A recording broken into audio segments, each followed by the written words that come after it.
South ఇండియాలోనే biggest sorry store మన Varahi silks మన విజయవాడ ఎంజీ రోడ్ లో డిసెంబర్ 4వ తారీఖున సూపర్ హీరో తేజ సజ్జా అలాగే హీరోయిన్ మీనాక్షి చౌదరి చేతుల మీదుగా ఘన ప్రారంభం. బీఆర్ఎస్ అగ్రనేతలు చేతులెత్తేశారా? గెలవలేము అనుకుంటున్నారా? ఆయన గెలిస్తే చేసేదేముంది, పార్టీకి ఒరిగేదేముంది అని భావిస్తున్నారా? ఆగండి, ఇవి నా మాటలు కావు, మా ఛానల్ అభిప్రాయం అంతకంటే కాదు. ఇది తెలంగాణ పల్లెల్లోని జనం మాట, గులాబీ కార్యకర్తల మనసుల్లోని మాట. జనం అనుకుంటున్నట్లు, కార్యకర్తలు మాట్లాడుకుంటున్నట్లు పంచాయతీ ఎన్నికలను బీఆర్ఎస్ నేతలు నిజంగానే లైట్ తీసుకున్నారా? క్యాడర్ ఉత్సాహంగా పల్లెల్లో ప్రచారం నిర్వహిస్తుంటే లీడర్లు ఎందుకు నిరుత్సాహంలో మునిగిపోయారు?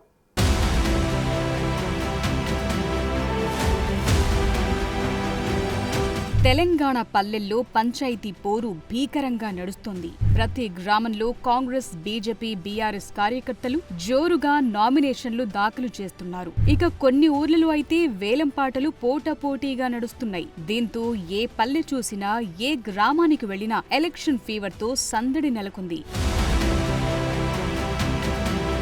అయితే అధికారంలో ఉన్న కాంగ్రెస్ కార్యకర్తలు పండగలా తమ నామినేషన్లు దాఖలు చేస్తున్నారు. కేంద్రంలో అధికారంలో ఉన్న బీజేపీ కార్యకర్తలు సైతం సందడిగా నామినేషన్లు వేస్తున్నారు. కానీ బీఆర్ఎస్ సర్పంచ్ అభ్యర్థుల నామినేషన్లలో మాత్రం ఆ జోష్ మిస్ అయింది. దానికి కారణం గులాబీ అగ్రనేతలు స్థానిక ఎన్నికలను పట్టించుకోకపోవటమే అని టాక్.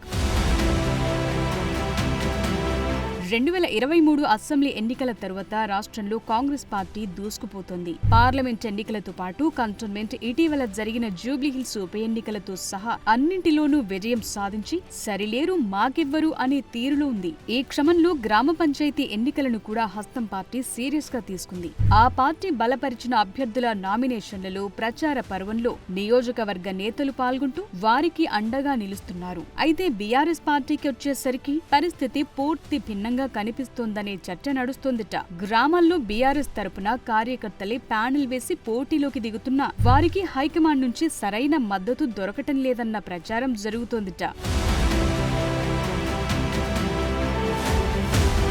పంచాయతీ ఎన్నికలు ప్రస్తుతం కాస్ట్లీ ఎన్నికలుగా మారిపోయాయి. లక్షలు కుమ్మరిస్తే కానీ గెలిచే అవకాశాలు కనిపించటం లేదు. వార్డు మెంబర్ నుంచి సర్పంచ్ వరకు డబ్బు ప్రవాహం పారాల్సిందే. దీంతో గత 10 ఏళ్లు పార్టీకి నమ్మిన బంటుగా ఉంటూ పార్టీ అభివృద్ధి కోసం కృషి చేసిన కార్యకర్తలు అధిష్టానం నుంచి ఆర్థిక మద్దతు లభిస్తుందన్న నమ్మకంతో స్థానిక సంస్థల ఎన్నికల బరిలోకి దిగారు. ఈ సమయంలో వారికి మద్దతుగా నిలవాల్సిన బీఆర్ఎస్ కీలక నేతలు గ్రామాల వైపే కన్నెత్తి చూడటం లేదట. గ్రామాల్లోకి వెళితే సర్పంచ్ అభ్యర్థులు ఎక్కడ డబ్బులు అడుగుతారోనని అగ్రనేతలు భయపడుతున్నారని టాక్. ఇప్పుడు లక్షలు ఖర్చు పెట్టి చేసేదేముంది, పార్టీకి ఒరిగేదేముంది అనే భావనలో గులాబీ పెద్ద లీడర్లున్నారట. అందుకే పంచాయతీ ఎన్నికలను లైట్ తీసుకుంటున్నారనే ప్రచారం నడుస్తోంది.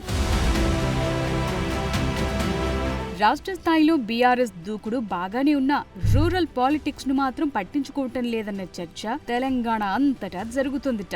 ఎంతసేపు రాష్ట్ర స్థాయిలో కాకుండా గ్రామాల్లో పార్టీ క్యాడర్, కింది స్థాయి లీడర్లకు భరోసా కల్పించేలా ఏ ఒక్క కార్యక్రమాన్ని గట్టిగా చేపట్టలేకపోయారనే విమర్శలున్నాయి. జిల్లాలో అన్ని రాజకీయ పార్టీలకు సంస్థాగతంగా కమిటీలున్నాయి. కానీ బీఆర్ఎస్ కు సంస్థాగత కమిటీలు లేవు. జిల్లా కార్యవర్గాన్ని పూర్తి స్థాయిలో నియమించాలని, లేకపోతే పార్టీ అనుబంధ జిల్లా అధ్యక్షులను ప్రకటించాలని ఎప్పటి నుంచో అధినేత కేసీఆర్, వర్కింగ్ ప్రెసిడెంట్ కేటీఆర్ ను జిల్లా నాయకులు కోరినా వాయిదా వేస్తూ వచ్చారు.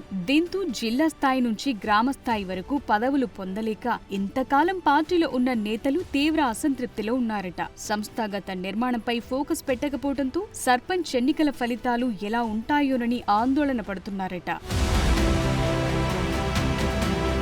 గ్రామస్థాయిలో పార్టీ బలంగా ఉంటేనే వచ్చే అసెంబ్లీ ఎన్నికల్లో మళ్లీ సత్తా చాటి అధికారంలోకి వస్తామని భావించిన గులాబీ నాయకత్వం ఆ దిశగా కార్యాచరణ చేయలేకపోతోందని క్యాడర్ చర్చించుకుంటున్నారట. ఏ పార్టీ అయినా క్షేత్రస్థాయిలో బలంగా ఉంటేనే రాష్ట్ర స్థాయిలో ఆశించిన ఫలితాలొస్తాయి. ఆ దిశగా కాంగ్రెస్, బీజేపీ తమ పార్టీల బలోపేతం కోసం కృషి చేస్తుంటే బీఆర్ఎస్ మాత్రం లైట్ తీసుకుంటుందని గులాబీ శ్రేణులు గుసగుసలాడుకుంటున్నారట.